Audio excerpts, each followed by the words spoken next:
past guest mentioned that imposter syndrome is one of the biggest hurdles in public health careers. Mm. Have you ever experienced this and how did you navigate it? Yeah. I mean, I'm a Black woman, so I think that just naturally when I enter spaces, I think I've experienced imposter. Naturally, when I enter spaces, I'm like, okay, here we go. I probably experienced it the most when I was in Georgia because, as I mentioned, like it was me and then my director was like an older Black man. And so here we were. And at the time, I had this huge fro, and we're like walking into this space where in many cases folks did not look like us, right? Like the Atlanta County is great, but once we got to the southeast areas of the state, people didn't look like us, and I struggled at times. Like, okay, here we go, like trying to explain to them, like, oh, we don't have trans kids here, and I'm like, how you?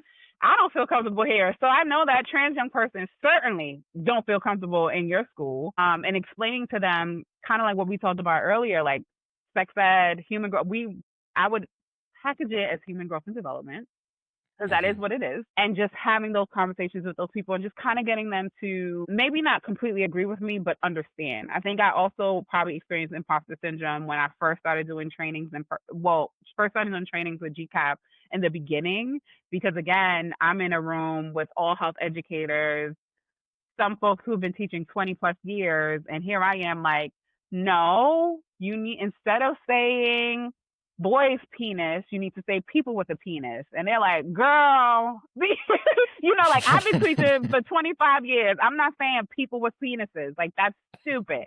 And like having to get them to understand how it can cause harm to young people in the classroom. And those were the moments when they would push back. And I'm like, what do I do here? But I probably dealt with that probably like 2, 3 times. And then I'm like, all right, I'm ready for y'all. Let's go. And I think obviously the more that you do something, the more experience you have with something, the more comfort you have with it. But certainly in the beginning of training, I would say, especially postdoctorate, 2020, 2018 probably was like my hardest professional year because I was dealing with the imposter syndrome of being a doctor and this like expectation of me knowing everything, and I did not. Mm.